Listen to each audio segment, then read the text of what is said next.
This is a place I wanted to be. It's not like, I was going out and looking for opportunities, but obviously when BYU comes calling, you listen and I've had other opportunities maybe to go other places and my agent, guy that represented me through it all is always every year is like, are you ready to go? I've got coaches that would love to hire you and some of those things. And I saw BYU as a place, I'm not here just for a year or two. I hope to be here for forever and see this thing through and again, help BYU be successful and put the right, image out there and help young men become older men that have the same opportunities I've had and same values that were set before me when I was a player here. So BYU is a special place for me, and I wouldn't have just gone anywhere.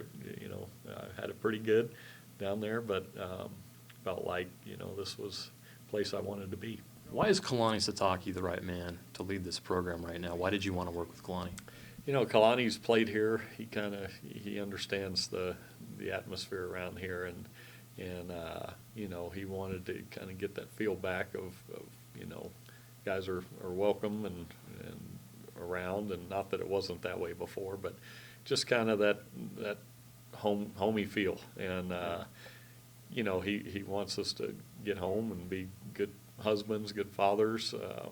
Put the time in, get the work done, but not sit here and grind all night, and so just felt really comfortable with his attitude and demeanor and felt like, again, it was more the timing of things. I had some good conversations with Bronco and Robert and I a few years ago, but just, couldn't quite get myself there, and this year that opportunity came up. What are your thoughts on the quarterback position and the current quarterbacks you have on your roster? Super excited to be able to work with those guys, and we're still kind of waiting on Taysom to work things out in his mind, and we obviously want him back. He's been a leader here, and just you can tell just by watching the team last year when he went down, and then talking to some of the players and the people around the building, just what a great person and great influence he is around the team. And so, I'd love to have him back. And we've got Tanner, who came in and just played awesome as a guy that just off his mission and trying to get his feet underneath him and had a great year. And then you got Bo and Little Coy's here, and I feel like, we've got some really good quarterbacks right now, and it's my job to figure out, who's where and who's doing what, and then, maybe little different packages for each of them and give them opportunities to be successful. So at the quarterback position, we'll be under center some. We'll put them under center. We're going to huddle. We're going to, give them an opportunity to run the show as they would at the next level. And I still think in college football you can still be successful doing it. And that quarterback run the huddle and give those guys a chance to look into each other's eyes and know that they can count on each other. That's a big part of huddling up is kind of getting that focus back and looking the next guy in the eye and feeling confident that he's going to do his job. And with some of the no-huddle stuff, you lose a little bit of that. I think some of the things that happen in a huddle, and some of my most memorable times are guys either, cutting up or, getting after each other, and a lot goes on in a huddle. So, we're going to huddle from time to time and allow them to have those opportunities. Well, looking back on your 14-year NFL career, how much of that you learned in the NFL, being a backup quarterback for a lot of those years on the sidelines, will you now apply as an offensive coordinator? How much has that helped you? It's helped a ton. When you're a backup, you're on the sideline looking for adjustments, looking for little things that they're doing, and then, relaying it to the coach or the quarterback that's playing. And so I feel like I did that most of my career, and in-game adjustments, are a big part of football. Recruiting, are you ready for the grind?